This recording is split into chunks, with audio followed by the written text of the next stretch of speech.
प्राचीन समय में संत महात्मा ऋषि यज्ञ किया करते थे, यज्ञ करते थे, आहुतियाँ देते थे, क्योंकि उस समय का वो काल था कि उनकी उम्र हजार हजार वर्ष, 2-2 हजार वर्ष तक की हुआ करती थी। समय था, यज्ञ किया करते थे, ध्यान किया करते थे, ध्यान में बैठे हुए हैं, योग किया करते थे, एक पैर पे खड़े हुए हैं। लेकिन सतयुग और द्वापर की बात और है कि सतयुग और द्वापर में 500-500 वर्ष तपस्या कर रहे हैं, और आज के यदि व्यक्ति का जीवन देखा जाए तो एवरेज कितना आता है?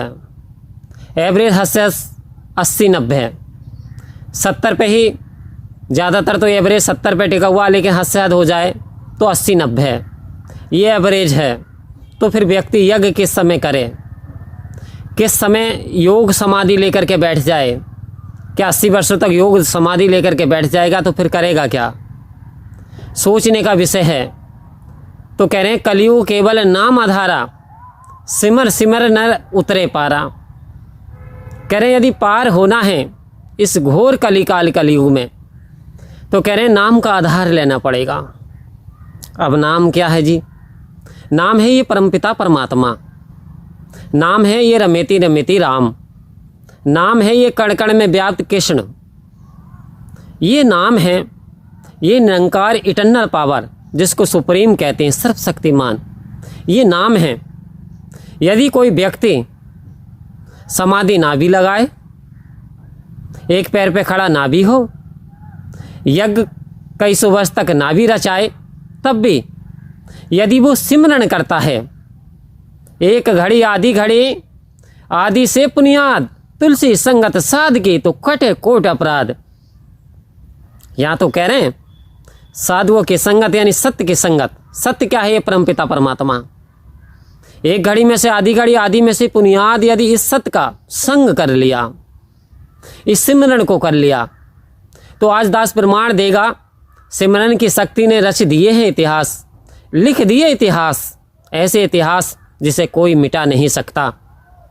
धनपतियों के इतिहास तो मिट जाते हैं, जो बिरला टाटा होते हैं उन्हें कोई पूछता नहीं है, मान सम्मान दे सकते हैं लेकिन पूजा नहीं जाता।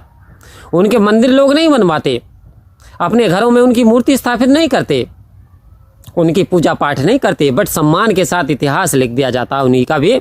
लेकिन ये जो इतिहास लिखा जाता है भक्तगणों का, जो महापुरुष होते हैं, इनका इतिहास गोल्डन राइट्स, गोल्डन अक्षरों से ऐसा लिख दिया जाता है जो कभी नहीं मिटता। कैसा इतिहास लिखा? सिमरन किया भक्त हनुमान जी ने, हनुमान जी ने ऐसा ध्यान किया, ऐसा ध्यान किया, चीर के सीना दिखाया झांकी भगवान की। ये सिमरन की ही बात है जो भगवान राम से भी ज़्यादा, आज कलिकाल कलियुग की बात करें तो भगवान श्री राम से भी ज़्यादा मंदिर आज हनुमान जी के हैं। आखिर क्यों? क्योंकि उन्होंने अपने आप को अर्पण कर दिया, समर्पण कर दिया, अपनी मैं को मार दिया, और तू ही तुम्हें याद रहे कि जो भी करता है कि मेरा आपकी कृपा से सब काम हो रहा है, और करते हो प्रभु आप मेरा नाम हो रहा है। ये धारणा ऐसी बन गई।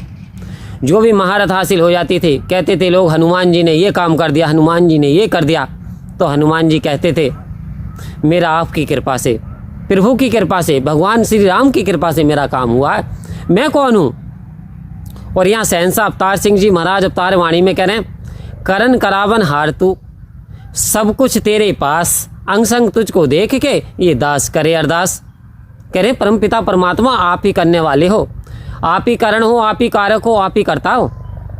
इस कर्म करण कर्ता में ही सारा संसार उलझ के रह गया। उधर भगवान श्री कृष्ण द्वापर में और अर्जुन को उपदेश देते हुए कुरुक्षेत्र के मैदान में कि अर्जुन फंसता कौन है, इस संसार में 84 में आता कौन है, ये जीव ही 84 को बार बार चक्कर काटता है। तो अर्जुन कहते प्रभु ये जीव कब मुक्त हो जाता है, ये जीव को स्वतंत्रता कब मिल जाती है, ये जीव फ्री कब हो जाता है, ये जीव आपको पा कब जाता है, ये मोक्ष को कैसे प्राप्त होता है। सारे प्रश्नों के जवाब धीरे धीरे भगवान श्री कृष्ण मुस्कुराए। कह रहे अर्जुन, इस संसार में मनुष्य काम करता है कर्ता भाव से। किसी ने कोई सिद्धि प्राप्त हो गई तो मैंने 10 वर्ष तक घोर तपस्या की। किसी ने कोई बड़ा यज्ञ कराया, किसी ने 4-5 शादियाँ करा दी, किसी ने 20-25 शादियाँ करा दी, जी मैंने 25 शादियाँ करा दी। किसी ने ब्लड दान दे दिया, जी मैंने 5 बार ब्लड दान दे दिया। मैंने फला की मदद कर दी, मैंने ऐसा कर दिया, मैंने कर दिया। तो भगवान श्री कृष्ण कह रहे हैं ये जो है मैंने ऐसा कर दिया। जब तूने करा, जब कर्ता बनते हो तो जो कर्म करा उसका फल भी भोगना पड़ेगा। अब फल कैसे भोगोगे?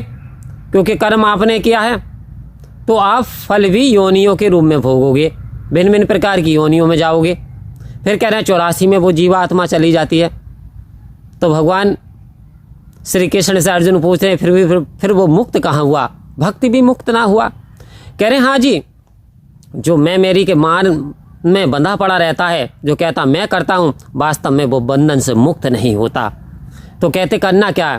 कह रहे जो अकर्ता भाव से करता कि मेरा आपकी कृपा से सब काम हो रहा है। आओ संत महात्माओं, धारणा कह रहे हैं कि प्रभु आप ही हो करने वाले। सारे ऐसा कोई सारे संसार में जगह नहीं जहाँ आप यानी विराजमान ना हो। ऐसा प्रकृति की कोई रचनाएं नहीं है जिसमें तेरा तेज ना हो। चंदन में शीतलता तू है और कलियों में कोमलता।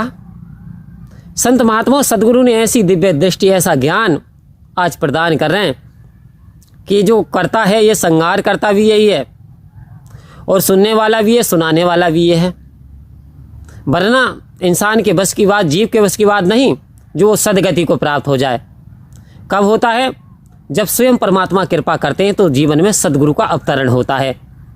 जैसे रत्नाकर डाकू के अवतरण हो गया। रत्नाकर डाकू का लोगों को मारना, काटना, उन्हें सताना यही काम था। बट आपकी कृपा जब हुई तो सत्य मार्ग जब मिला तो मरा मरा जपने लगे, मरा मरा जपने लगे। और कहते हैं मरा मरा जपते जपते राम नाम जपते हुए वाल्मीकि भई ब्रह्म समाना, ब्रह्म के समान वाल्मीकि हो गए। तब जब आपकी कृपा हुई तो आओ संत महात्माओं, वास्तव में यदि हम सिमरन करें, सिमरन कैसा हो? सिमरन ऐसा हो जैसे एक बार की बात है कि लैला मजनू का एक किस्सा याद आता है कि मजनू जो लैला की याद में लैला लैला करते बेईमानों में फिर रहे थे। एक प्रेयर करने वाला एक नमाजी व्यक्ति नमाज पढ़ रहा था। अब मजनू जब आगे से निकल गया तो वो उसने तुरंत टोक दिया जो नमाज पढ़ने वाला व्यक्ति। कह रहे तुझे दिखाई नहीं देता मैं नमाज पढ़ रहा हूँ, तूने मेरी नमाज को कजा कर दिया, अर्थात तूने खराब कर दी नमाज। मजनू रुका कि भाई मैं तो लैला की याद में अंधा हूँ, मुझे तो लैला कहते हैं कि सारे संसार में कुछ दिखाई नहीं दे रहा। लेकिन भाई तू कैसा नमाजी है? तुझे खुदा की याद में यानी मैं दिखाई दिया, खुदा तुझे दिखाई नहीं दिया, खुदा का तुझे डर नहीं रहा, एहसास नहीं हुआ? इतना सुन करके वो वास्तव में शर्मिंदा हुआ। तो कह रहे प्रेयर ऐसी होनी चाहिए, सिमरन ऐसा होना चाहिए, यानी ये सारे संसार में हमें परमात्मा ही परमात्मा नजर आए, परमात्मा का एहसास बन जाए, आदत बन जाए। हमारा ये जो शरीर इस प्रकृति में रहे लेकिन मन परमात्मा में लग जाए। तो कहते हैं जो काम दवा से बन ना सके वो काम दुआ से होता है, और जब सच्चा मुर्शद मिलता है तो बात खुदा से होती है। आज हमें सच्चा मुर्शद मिला है। आओ संत महात्माओं, जिसके जीवन में सतगुरु आ जाते हैं उसका बेड़ा पार हो जाता है। बट मेरी गाड़ी है तेरे हवाले, हमें सौंपना है अपनी गाड़ी को, अपने मेरी के मान को, अपने अहंकार को हमें त्याग देना है कि मेरी गाड़ी है तेरे हवाले, तू जाने तेरा काम जाने। हे प्रभु तू करने वाला है, कराने वाला है, मान सम्मान तेरे हाथ में है, यश अपयश तेरे हाथ में, लाभ हानि तेरे हाथ में। तो मैं और किसी से क्यों मांगूं? मैं तो आपसे मांगूं क्योंकि आप सारे जहाँ के शहंशाह हो। तो आओ संत महात्माओं, सिमरन करें, सिमरन ऐसा बना लें, ऐसा बना लें वास्तव में किसी भी समय हम सिमरन करें और परमात्मा में पूरी तरीके से चेतन हो जाएं तो वास्तव में हमारे जीवन का परिवर्तन हो जाएगा।